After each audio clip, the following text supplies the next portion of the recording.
Greetings, Patrick Cook here. I wanted to take a few minutes to describe my Dreamtime Fractal Animations, what they are intended for and how I make them.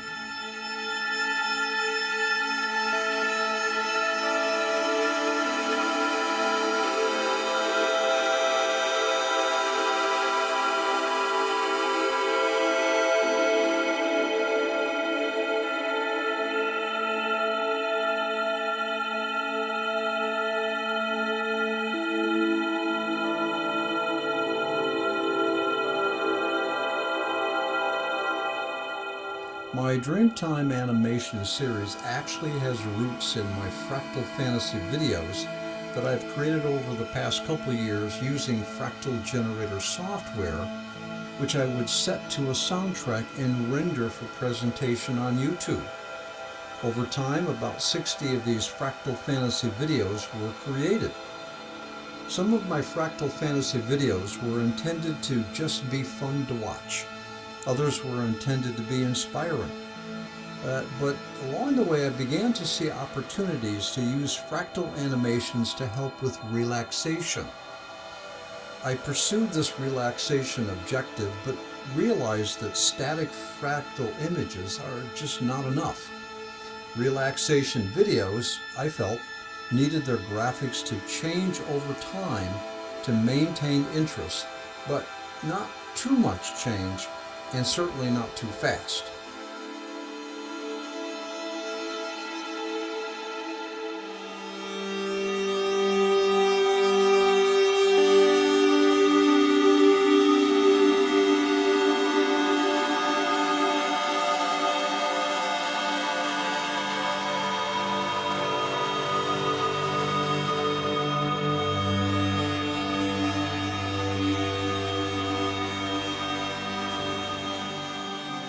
Eventually, I devised a process of creating videos that would morph fractal images over time and without repeating their patterns.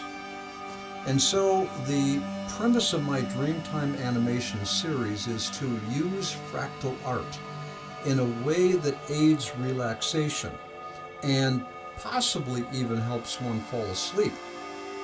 Doing so with steadily evolving graphic patterns accompanied by interesting audio.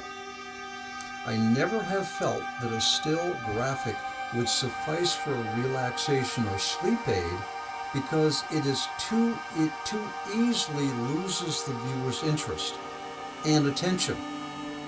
So the important question was how to keep just enough of the viewer's attention to promote relaxation. To encourage relaxation using fractal art, I realized that a couple factors needed to be considered.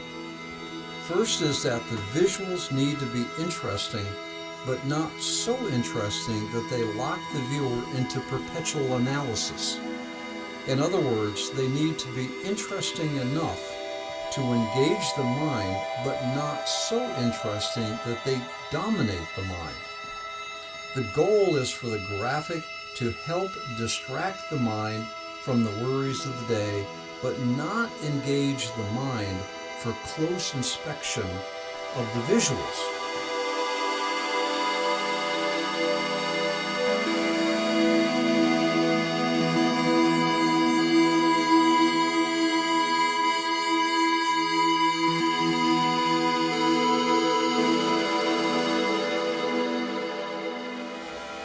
I also realized that the graphic should not tell a story. In other words, the graphic should not suggest a sequence of interconnected events that would call upon the viewer to follow a storyline, which would also involve an anticipated outcome of the story. I don't want the viewer to become that much invested in the video. Basically, the idea is two-pronged. First, there is no story to follow and understand, and second, there is no loss falling asleep.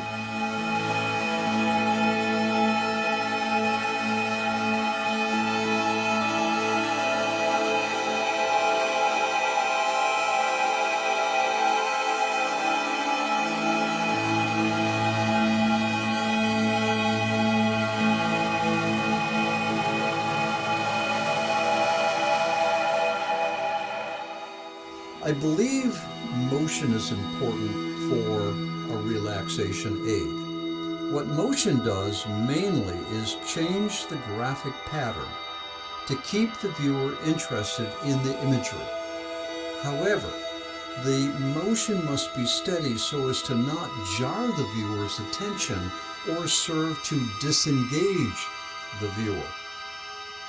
The other key factor concerning motion is to change the graphic pattern slightly over time so as to, again, not disrupt the viewer's engagement with the presentation. Motion also affords the opportunity to avoid repeating a graphic pattern over time, which helps keep the presentation just out of the boring category. I want my Dreamtime animations to be interesting enough to retain interest over a period of time, which non-repeating patterns helps to achieve.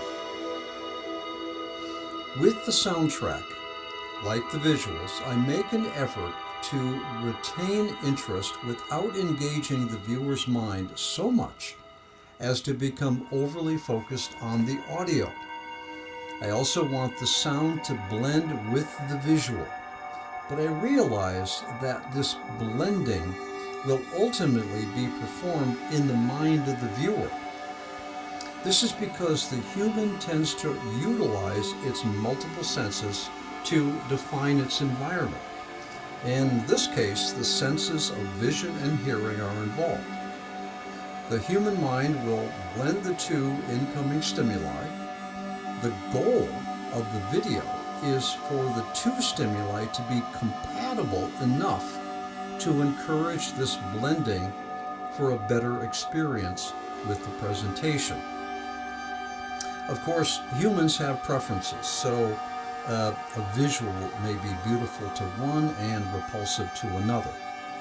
The same is true for audio stimulus as well, where one catches the beat and another regards it as simply random noise. It's not possible or practical to make a visual and audio presentation that everybody will enjoy. Rather, the goal is to offer a relaxation or sleep aid resource that works for those who wish to apply it as such. In addition, it's not possible or practical to expect a visual or audio presentation to control the mind of humans, because there is no way of knowing what worries, burdens, and other physical issues a person is dealing with. All we can do is make a resource available that may be effective, with it always being up to the person to decide if the presentation holds any value for them individually.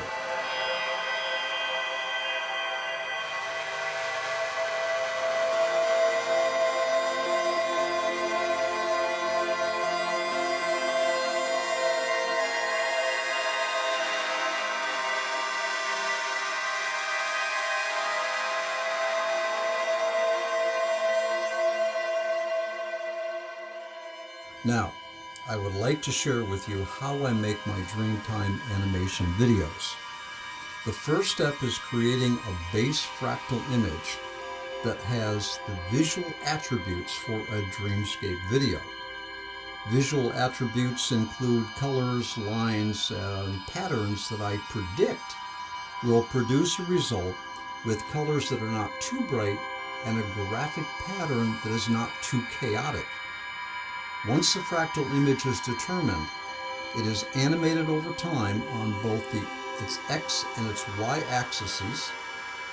This sets up the foundation for a non-repeating pattern over time. Then the animated fractal is run through a kaleidoscope effect to mold the animated fractal into a revolving and evolving motion. A soundtrack is added, and the final presentation is rendered out as a video.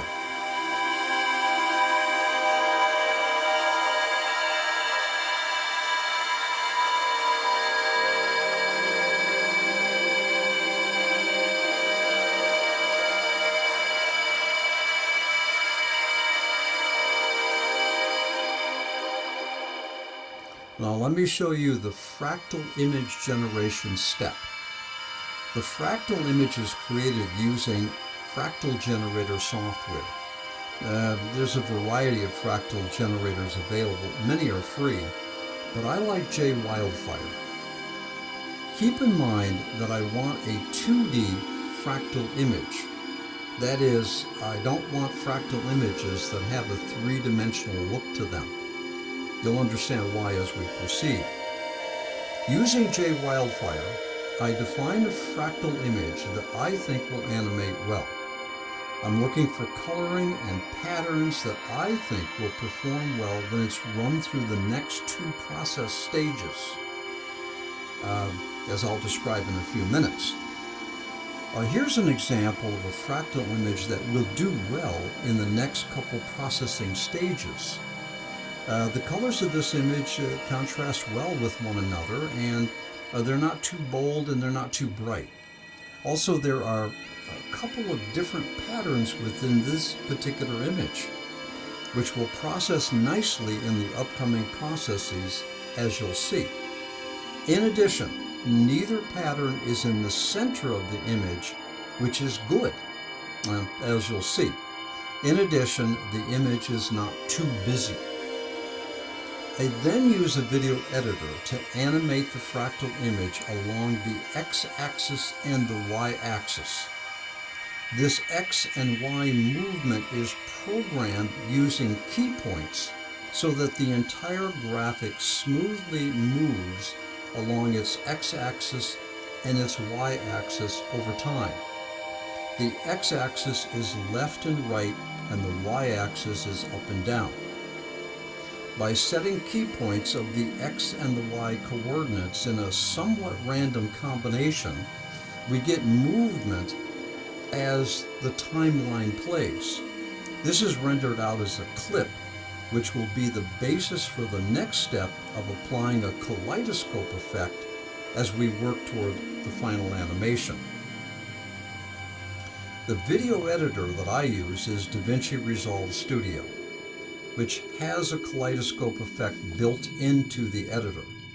By applying the kaleidoscope effect to the clip made in the previous step, we get a unique animation that is virtually guaranteed to never repeat. The speed of the kaleidoscope effect is carefully adjusted so that it's not too fast.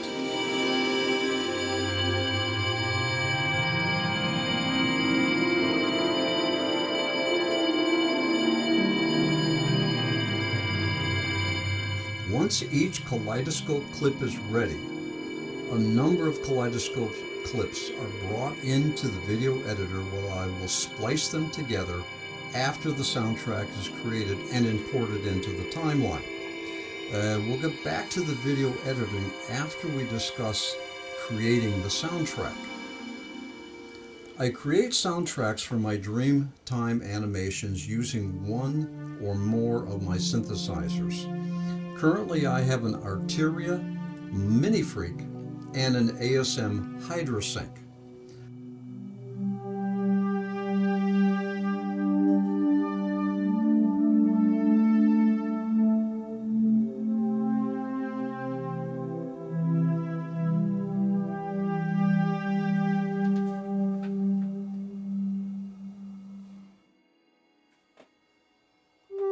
Using the synthesizers, I make an effort to create an interesting soundtrack that, like the visuals, promotes calm and avoids repeating, but at the same time is interesting. The soundtrack is recorded and imported into the video editor. Once the soundtrack is imported, I attempt to splice the kaleidoscope clips together to coincide with what I call events in the soundtrack. An event could be a slight shift in the audio pace, or it could be a tonal change. Splicing is tricky because I want to avoid the viewer noticing that the graphic has any splices. As I mentioned earlier, I want to avoid jarring visual changes. The video transition tools of DaVinci Resolve, such as the cross dissolve, comes in very handy for nearly invisible clip transitions. Splicing the kaleidoscope clips together needs a good deal of care.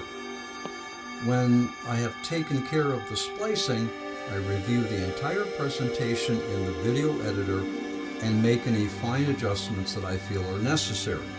I may tweak the colors, the sharpness, and the contrast, although that work is normally done at the same time as the keying of the X and the Y axes in the previous processing steps.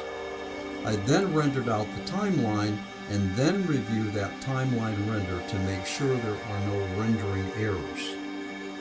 Once the final render is checked and I'm satisfied with it, I'll post it on my Patreon channel, making it ready for those interested to stream the Dreamscape video to help with relaxation or even closing out a busy day at bedtime.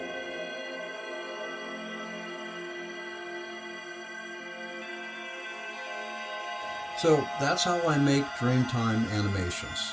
I hope you found this presentation interesting and perhaps even inspiring if you want to try your hand at creating these types of relaxation aid videos yourself. Making relaxation videos is not in and of itself hard. It's really a matter of creating elements and then processing them into a presentation that achieves its goal.